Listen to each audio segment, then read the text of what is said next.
if you're holding out hope that Trump will ever be convicted, um, don't basically don't bank on it, because this motherfucker has manipulated the laws in his favor, and he's found a way around breaking laws and getting away with it for years.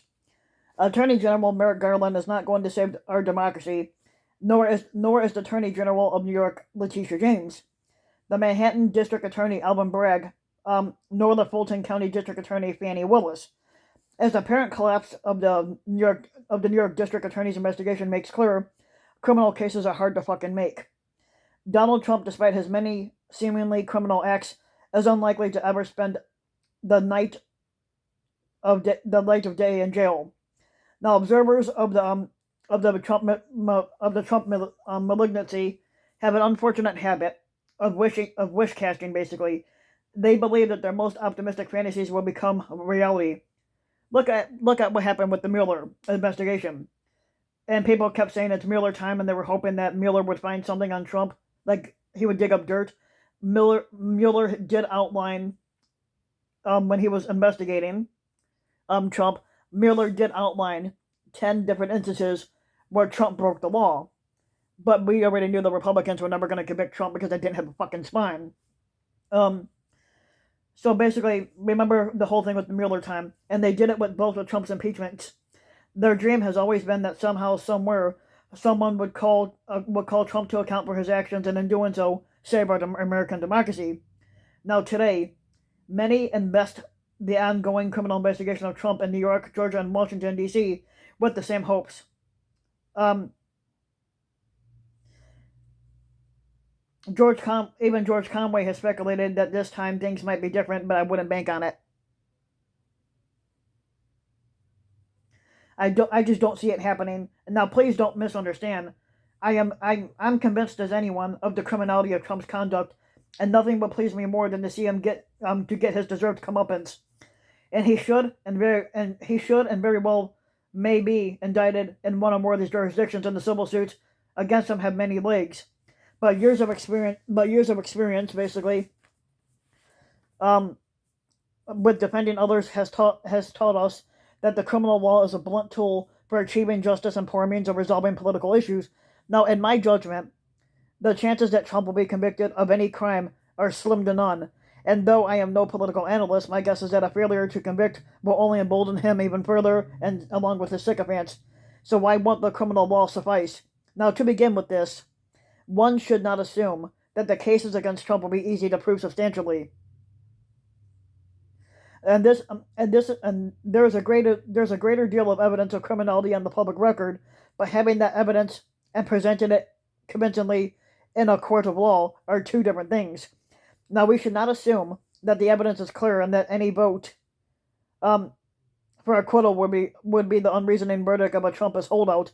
I don't think that's an accurate assessment, but in truth, the potato cases against Trump are difficult ones that would be hard charges to bring, even in the best of circumstances, much less before a highly politicized jury pool.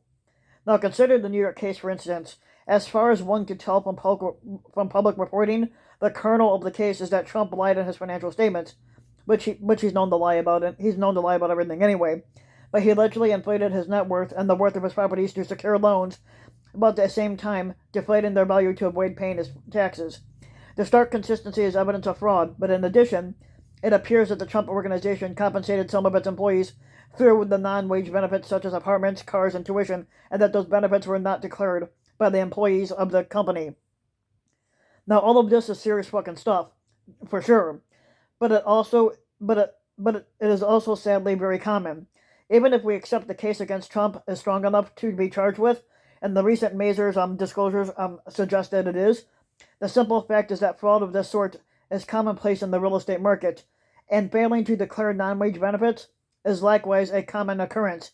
Trump's criminality may well be greater in degree than that of others, but is unlikely to be different in any kind, at least not on the evidence that we can currently see on the public record. And to our mind, and also apparently to the mind of the Manhattan District Attorney, that's a pretty good defense.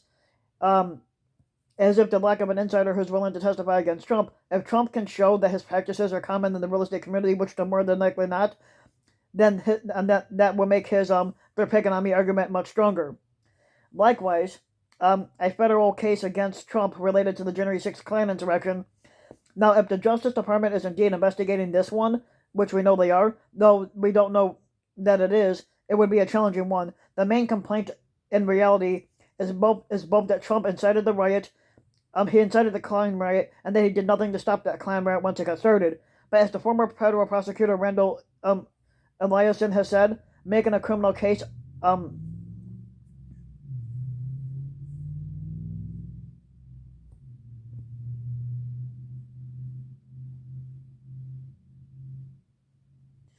an inaction is difficult. Now, to do that, you have to prove a fairly close connection between the duty to act and failure to do so. Though it is right and correct to say that Trump had responsibility to act to forestall that Klan riot, having at least partially contributed to their instigation, that's as much a statement of moral culpability as it is a statement about a legal requirement. And so Trump's failure to act is less a crime in itself than proof of his intent. But his intent to do what? Obstruct Congress and prevent the counting of electoral ballots? Engage in a conspiracy to overthrow the government? Powerful suggestions, to be sure, and the Congressional Committee investigating these events has argued that there is sufficient evidence to investigate these criminal allegations. But they run up against the evidentiary problem that all of these violent actions were taken by others. And at least so far, we have no evidence linking Trump directly to planning the violence, as opposed to planning the Klan rally. But there are plenty of circumstantial reasons to think that he welcomed the coup attempt, and from this one, they may infer his criminal intent. But inferences from circumstantial evidence tend to be weaker than direct proof, and here, at least so far, direct proof of Trump's intent is lacking. As in the New York case, no witnesses have stepped forward to say that Trump commanded or ordered that Klan insurrection. And this is not a new fucking problem. It's how mafia dons direct action. It's how mafia dons direct action without getting their hands dirty by indirection and suggestion. But the dons do it. The dons do it that way for a reason. It makes potential criminal cases against them difficult to prove. And Trump can say he was just joking and didn't want any Klan violence, even though he did. And again, these cases can be won and often are based on inferences from provable facts. But unless a witness from inside the room steps forward and convincingly testifies that Trump wanted the Klan violence and tried to start it, a juror might well find ambiguity and reasonable doubt aplenty. Now, the Georgia election case is perhaps stronger after all. Trump is heard on tape asking the Georgia Secretary of State to find him some votes, which is illegal. The problem here is likely also one of persuasion. We all know it is Trump on the tape, but someone has to authenticate the tape, and someone else has to explain what the request means and why it was significant. And sadly, public records shows and suggests again that none of the witnesses want to testify here. But to be sure, they can be compelled. But here too, the reluctant witness syndrome may save Trump. And yes, if you have begun to see a theme here, you're fucking right. Loyalty protects. The only consolation is that once the dam breaks, the trickle of information becomes a flood. The problem is that, at least so far, the dam is holding. In short, substantively, none of these cases is a slam dunk. Are they provable in court? You fucking bet your ass they are. And were Trump an ordinary defendant, this quanta of proof might suffice. Trump is no ordinary defendant, and that makes all the difference. Criminal cases are hard to prove generally. High-profile criminal convictions are even more difficult to pull off, and especially so when a case has political overtones. Many political defendants have resources that exceed those of the prosecution. They also have a platform from which they can trumpet their innocence, controlling the media coverage and shaping public opinion in ways that the prosecution cannot. Perhaps most significant of this is the criminal defendants with public profiles. They enjoy a more robust presumption of innocence than everyday criminals do. In theory, of course, everyone who is charged with a crime has the same presumption. The grim reality is that for many quotidian crimes, the prosecutor has the substantial advantage of knowing that this isn't true. For almost every case that we've ever brought forward, I could be sure that the jury began the trial thinking, there has to be something here, or they wouldn't be wasting their fucking time. Not in so many political cases in those trials, some jury members are likely to start off with the belief that the prosecution is an ill-funded witch hunt, which it's not, but motivated by politics and not the pursuit of justice. And remember, criminal convictions require anonymity. All that Trump needs is for one single juror to have an unchangeable pro-Trump bias and Trump will walk no matter what the fucking evidence provides. Now, it's not impossible. It's not an impossible task to find an unbiased jury, but jurors will sometimes lie to get on juries if they think doing so is important. And though the urban venues in question, like New York, Atlanta, and Washington, D.C., they probably do strongly lean anti-Trump, and they are awfully big fucking cities, but each has hundreds of thousands of pro-Trump fucking citizens. The risk of a hung jury is, my judgment, very, very real, and to be sure, an outright acquittal seems likely. But an ambiguous result is also as good as a win for Trump. After all, a hung jury is as good as an acquittal in the short term. Now consider, as well as the evidentiary restrictions of a criminal trial, these are the rules that limit the facts that can be put forward before the jury. And these rules have a good reason and a solid purpose. The right to confront the evidence against you in a court of law is grounded in the constitutional guarantee of a fair trial. Now, that often means that useful evidence is excluded from the courtroom, and courts don't accept hearsay evidence. They don't let witnesses testify to what someone told them was true, and they don't allow anonymous witnesses. Now, imagining how these limitations will play out in the Trump trials is easy. Some of what we know about what happened, we know only indirectly. To cite but one example, consider the infamous meeting among Trump, the Vice Squatter Mike Pence, and one of Trump's advisors, John Eastman, just before January 6.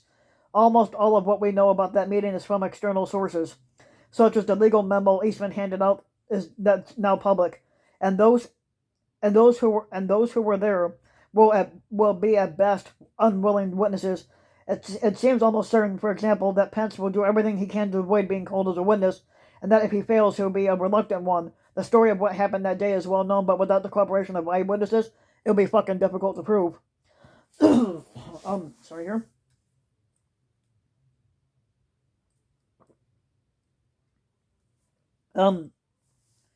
Now, describing the criminal process so far, we've deliberately left out the complexities of these cases in particular, but they are very fucking real.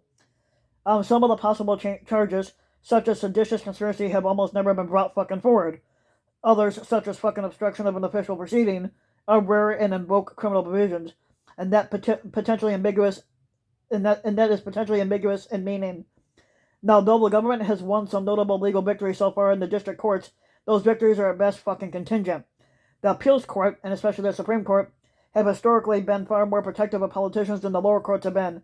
So even if the jury in the lower court someday convicts Trump, already implausible as we have already explained, that verdict may not survive when an appellate court reviews the law. And don't get me fucking started on the appeals process itself. In a criminal matter, it is long and cumbersome. Convictions are not final until the last appeal is determined.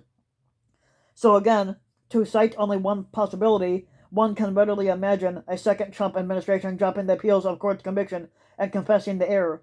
His last administration did it for his cronies, and there is little doubt that he would do it for himself given the opportunity. Due process is the hallmark of the rule of law. It is justly held up as a bulwark of liberty and protection against government outreach. As Felix Frankfurter put it, the history of liberty has largely been the history of observance of procedural safeguards, but just as due process is hired and shielded for the innocent, it is also, in the hands of a malicious actor, a sword to defeat punishment, and these are probably many barriers to criminal conviction, and Trump will take advantage of all this if he has the chance.